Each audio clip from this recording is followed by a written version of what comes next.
Hey everybody, welcome back to the channel. So with all these no king protests going on, I kind of woke up and I was thinking, what the hell are they even talking about? I know they're trying to say Trump is a king. I don't even know at what point did that even occur, or why did you come up with the stupid thing of he's acting like a king? I don't know how that came about, but let's look in the world today.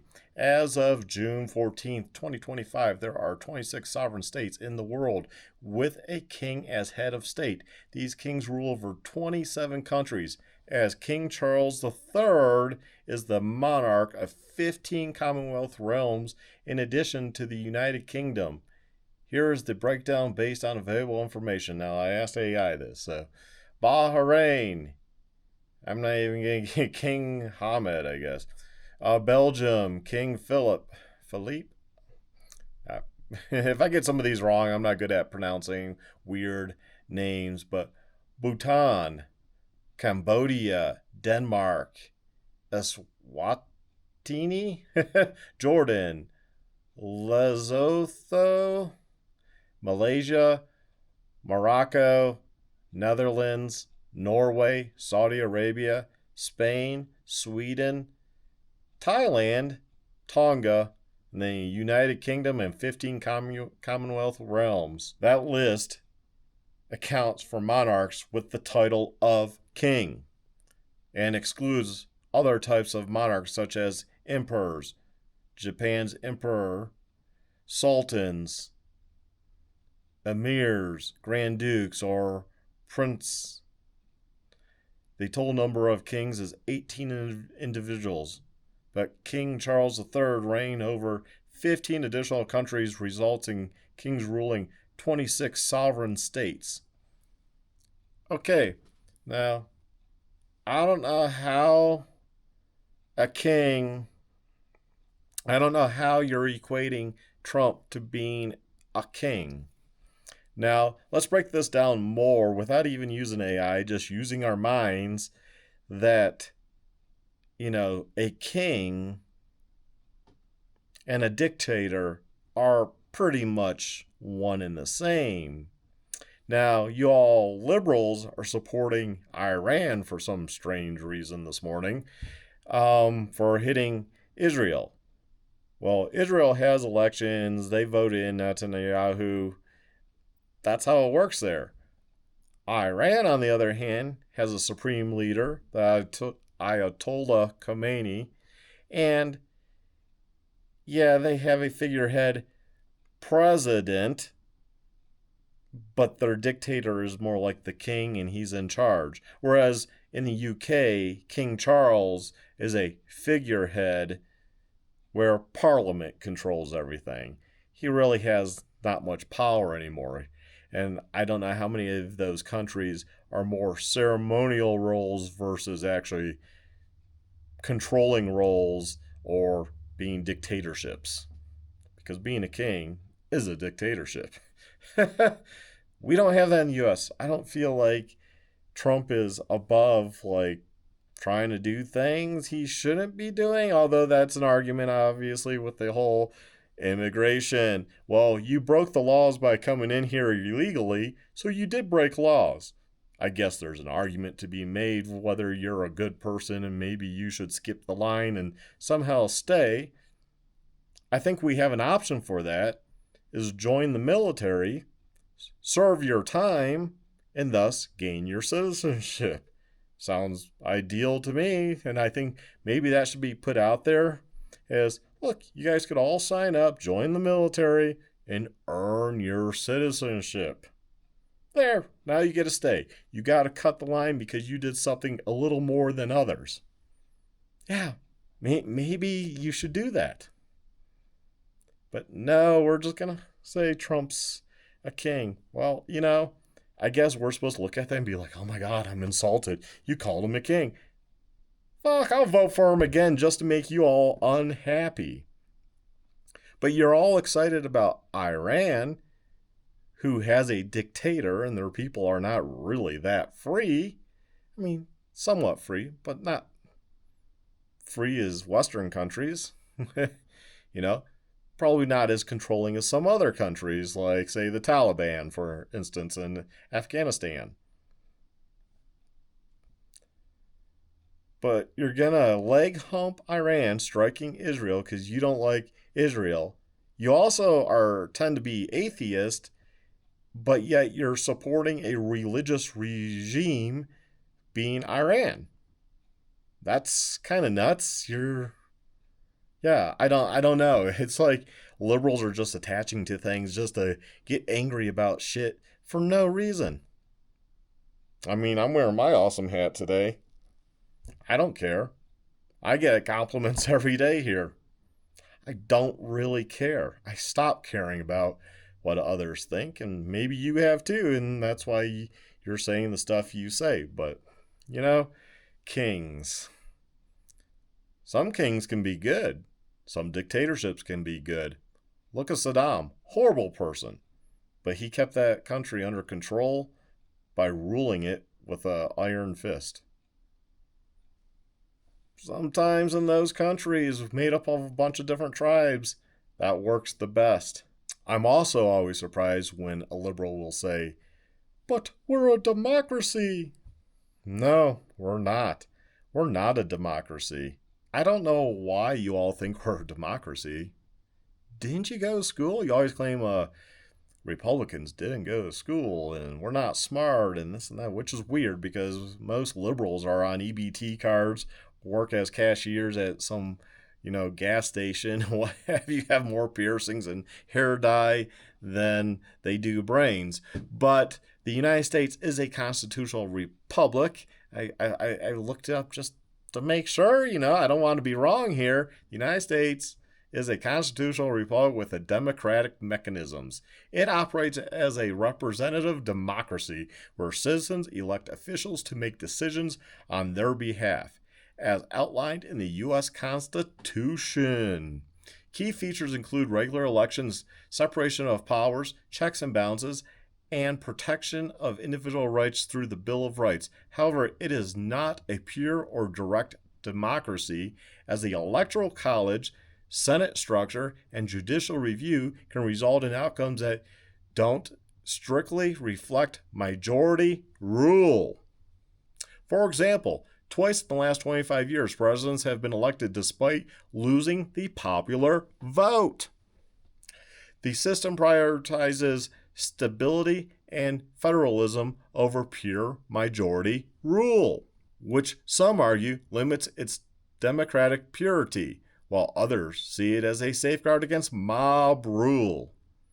See, that's why when the media and you stupid liberals say we're a democracy, I laugh every time. We're not a democracy. It's not how the founders set us up. If you want to be a democracy, move to a country you think is a democracy. I typed into AI, about true democracy. It spat out that, what is a true democracy? So this is pretty interesting here. So take a look. It said a direct democracy involves citizens directly deciding policies without intermediaries, as opposed to a representative democracy where elected officials make decisions. No modern country operates as a pure direct democracy at the national level due to practical challenges like population size and complexity of governance. Switzerland, the closest to a direct democracy. Switzerland operates a semi-direct democratic system. Citizens can propose constitutional amendments through popular initiatives requiring 100,000 signatures and vote in mandatory or optional referenda on law and major financial decisions. So I guess Switzerland is like the closest they're saying. Uruguay features a direct democratic tools like citizen-initiated referenda and initiatives at the national level. In the past 30 years, Uruguay has held nearly 20 popular votes on issues like penal law and judicial independence. So maybe move to Switzerland, Uruguay, and then number 3 is the United States. But we already went over that, so we're not that close to a direct democracy. Taiwan. Since 2003, Taiwan has introduced referendum laws allowing citizen initiated votes. Now, full democracies rebuff representative democracies. Norway, New Zealand, Iceland, Sweden, Finland, Denmark, Portugal, Estonia, Czech Republic, Uruguay, Costa Rica, Canada, United Kingdom.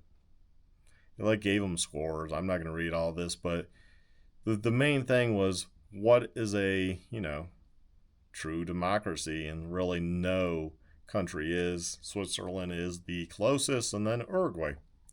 So there you have it. So I don't know. You think we're a democracy when we are not. Never have been. But you people think we are. And now you think we have a king for some reason.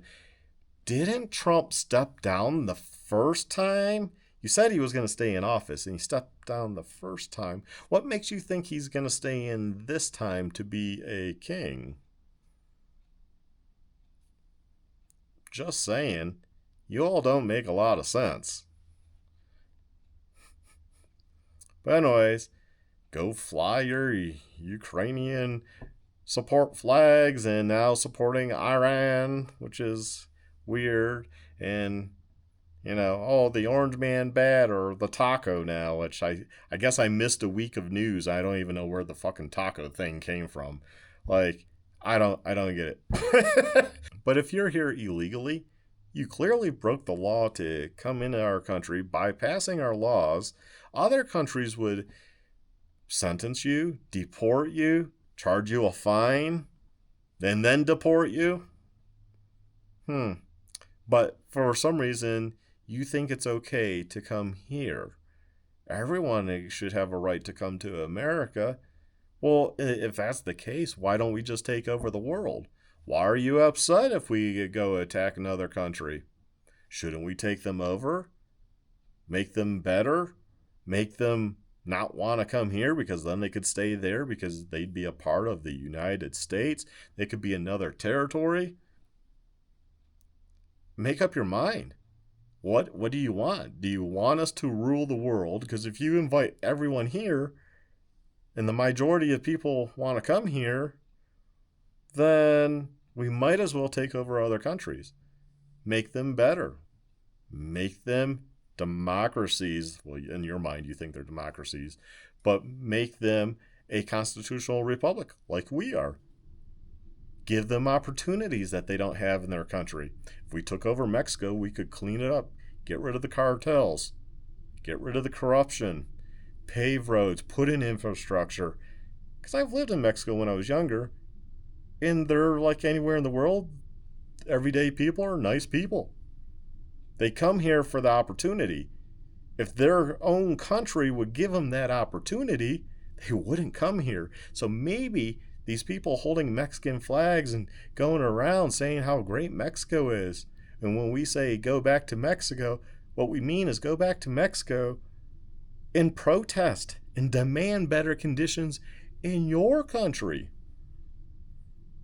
Or if you're from Venezuela, demand better conditions in your country.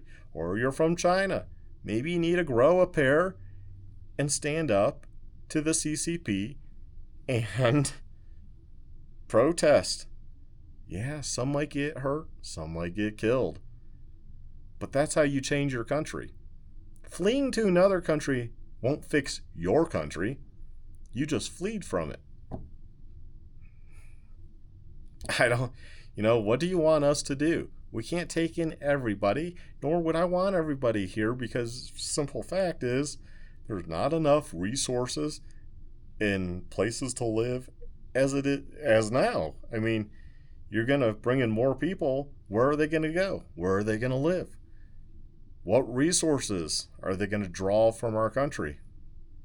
I'm not talking about just welfare and everything else that citizens have a right to, but just basic needs. I live in Colorado. Water is an issue here. Have more people come here, you're not going to be drinking. And then farmland. Farmland can only produce so much. So how are we going to feed these people? You bring in 4 million people a year, how are you going to feed them?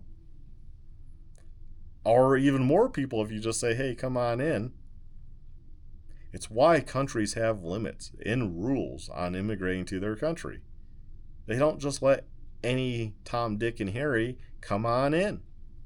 Try go to Australia, for example. You better be wealthy. A lot of these countries will let you in if you're wealthy because you're not going to be a drain on their system. You're going to be buying goods and services and putting into the system more than you're ever going to take out. So, you don't need benefits. You don't need the government's teat to be sucked on to support you because you have money. So wealthy people, yeah, coming and going, not a problem if you can be vetted. But look at Australia. You need to be on a list. Look at Australia. You need to be on a list of a career path that is needed, and then you can apply. It's very hard to go to some of these countries, but people here in my country, in the United States of America, think it's easy, that you can just easily go to these other countries and become a citizen, especially the citizen part. A lot of countries might let you come in, but you'll never be a citizen. You'll always be an outsider. I know that's how it was in Austria when I lived there. You could live there most of your life and never be a citizen and have no rights to benefits. I know this from firsthand experience because we befriended an elderly lady, or my mom did, in the park when we lived there. And she was, at the time, I'm sure she's long past now, and she was like in her upper 80s, 90s. She was pretty old. She lived there since being a little girl. I think she was like from Hungary or something.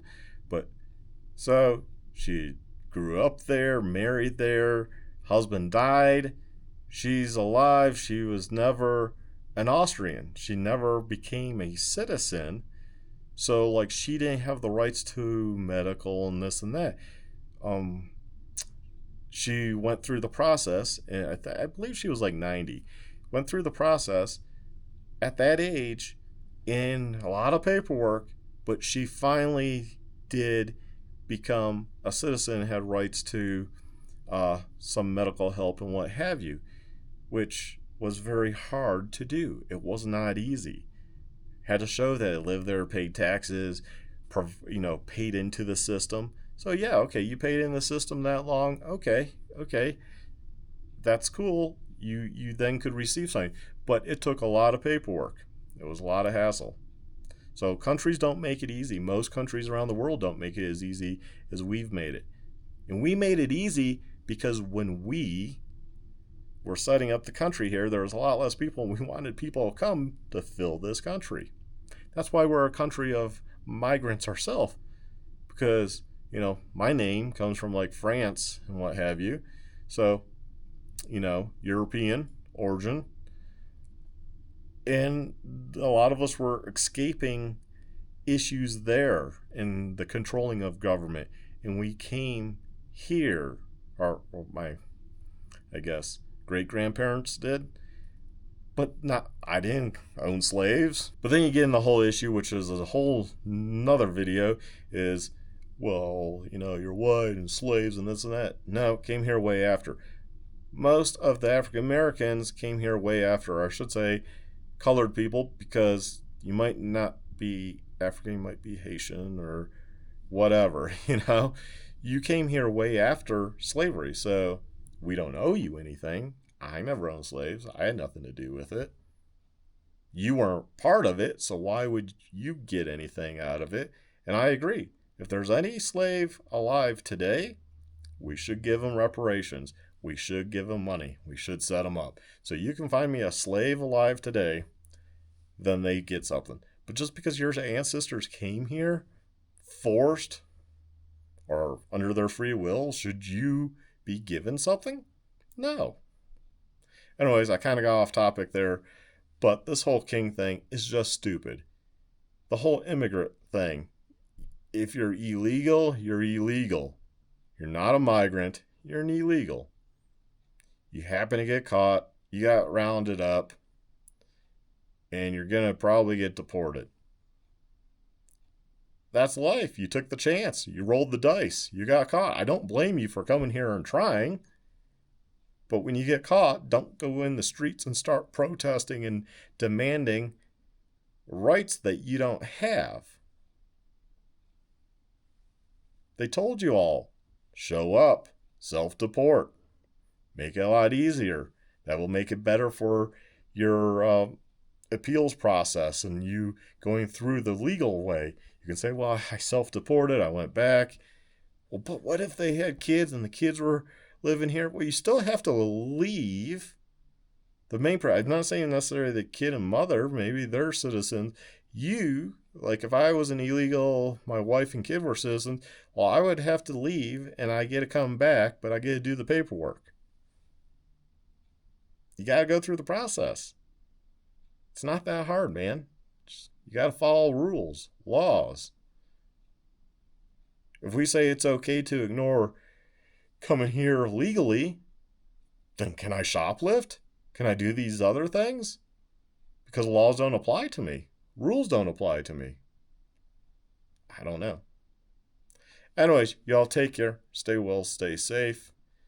And I'm glad to have a king. See ya.